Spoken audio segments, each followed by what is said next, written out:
안녕하세요. 은혜샘교회 여러분, 장성우 전도사입니다. 오늘 함께 보실 말씀은 잠언 4장 1절부터 9절까지 말씀입니다. 아들들아, 아비의 훈계를 들으며 명철을 얻기에 주의하라. 내가 선한 도리를 너희에게 전하노니 내 법을 떠나지 말라. 나도 내 아버지에게 아들이었으며 내 어머니 보기에 유약한 외아들이었노라. 아버지가 내게 가르쳐 이르기를 내 말을 내 마음에 두라. 내 명령을 지키라. 그리하면 살리라. 지혜를 얻으며 명철을 얻으라. 내 입의 말을 잊지 말며 어기지 말라. 지혜를 버리지 말라. 그가 너를 보호하리라. 그를 사랑하라. 그가 너를 지키리라. 지혜가 제일이니 지혜를 얻으라. 네가 얻은 모든 것을 가지고 명철을 얻을지니라. 그를 높이라. 그리하면 그가 너를 높이 들리라. 만일 그를 품으면 그가 너를 영화롭게 하리라. 그가 아름다운 관을 네 머리 위에 두겠고 영화로운 면류관을 내게 주리라 하셨느니라. 아멘. 우리는 태어나서 세상을 살아가는 동안 각자의 기준을 가지고 살아갑니다. 다르게 말하면 각자의 지혜인 셈이죠. 이 개개인의 지혜가 형성되기까지 굉장히 많은 일들이 있습니다. 어릴 때부터 듣고 자란 부모님의 가르침일 수도 있고요. 아니면 각자 살아가면서 겪는 다양한 경험들을 통해서 우리는 지혜를 생기고 가치관이 생기고 그렇습니다. 왜 그러냐면 우리보다 먼저 인생을 살아본 부모님이나 어른들의 경험을 듣고서 그게 우리의 지혜가 되어서 우리가 비슷한 상황에 놓였을 때 그들은 어른들의 경험을 토대로 내가 처한 상황을 헤쳐나갈 수 있기 때문이에요. 오늘 우리가 읽은 말씀도 지혜에 대해서 말하고 있습니다. 이 잠언은 솔로몬이 기록한 것인데 솔로몬은 오늘 말씀에서 자기의 어린 시절을 잠시 회상을 합니다. 그러면서 자기 아버지 다윗이 자기에게 가르치기를 내 말을 마음에 두고 지키라. 그리하면 살리라 라고 가르쳤다라고 말합니다.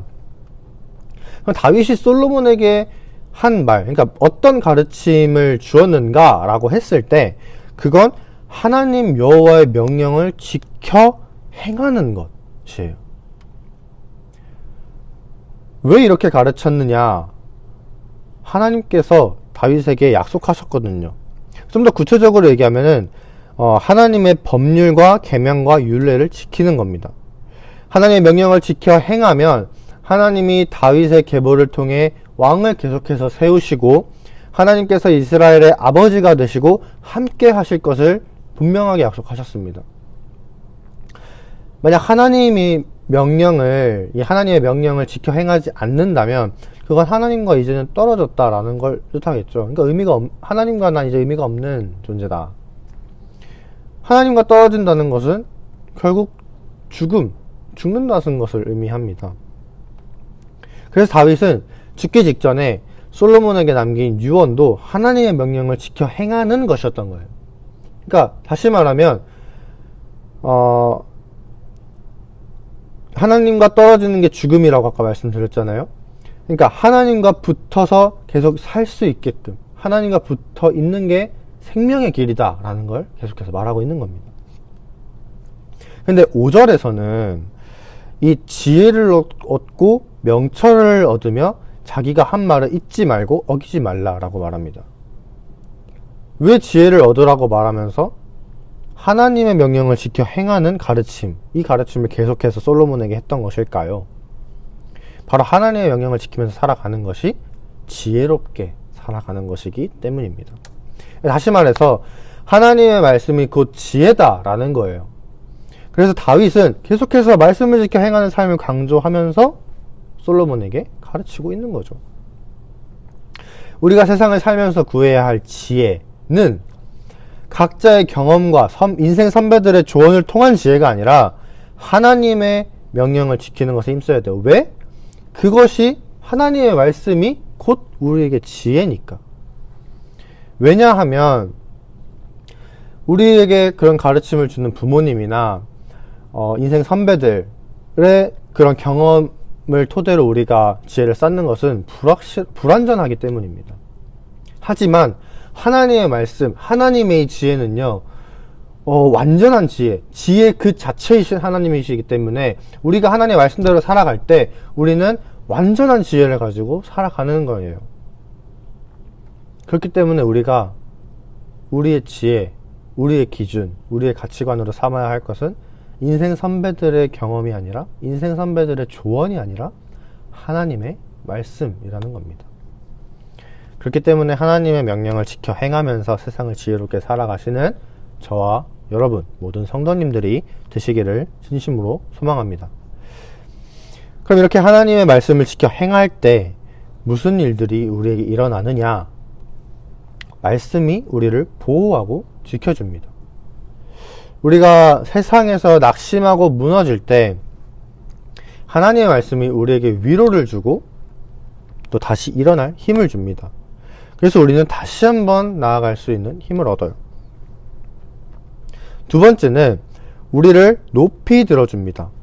세상에서 존경받는 사람들을 보면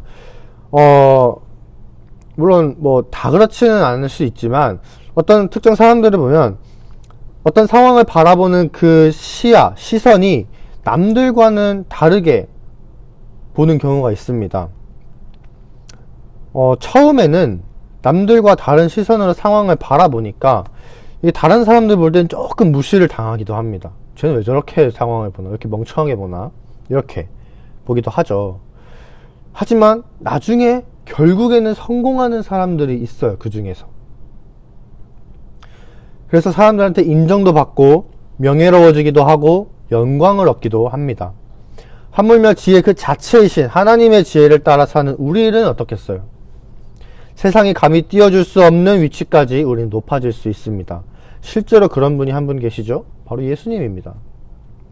예수님은 세상이 볼 때 굉장히 미련하고 굉장히 멍청한 삶을 살았다고 해도 아마 과언이 아닐 겁니다. 누가 자기 목숨을 다른 사람들을 위해서 내놓습니까? 절대 그럴 수 없어요. 하지만 예수님은 그런 세상의 말들을 거슬러서 그 세상의 말들을 이기시고 부활하시고 승천하셔서 결국 세상을 이깁니다. 그리고 하나님 우편이라는 그 높은 위치까지 예수님은 올라가십니다. 그 세 번째는요, 지혜는 우리를 영화롭게 해줍니다. 마치 예수님이 그랬던 것처럼 우리가 세상을 살아가는 동안 미련하고 멍청하다는 소리를 들어도 세상의 법과 다른 하나님의 법을 지키며 살아갈 때 우리는 결국 천국에 들어가서 아름다운 관, 영화로운 면류관을 쓰고 영원한 생명, 영생을 누리게 됩니다. 이처럼 오늘 하루를 살아가실 때도 하나님의 말씀을 따라서 내가 지금까지 겪은 경험, 조언, 그런 가르침을 따라 그런 지혜를 쫓아 살아가는 것이 아니라 오늘 하루 하나님의 지혜를 사모하고 하나님의 지혜를 갈망하면서 그 하나님의 지혜가 나의 오늘 하루의 삶의 기준이 되어서 살아가시는 그런 지혜로운 하루를 보내시는 모든 성도님 되시기를 진심으로 소망합니다. 오늘 함께 기도하셨으면 좋겠는 것은 딱 한 가지입니다. 바로 하나님의 말씀을 지켜 행하는 그런 지혜로운 삶을 살 수 있도록 기도하셨으면 좋겠습니다. 어떻게 보면은 교회에서 늘 하는 말일 수 있어요. 하나님의 말씀을 지키며 살아야 한다.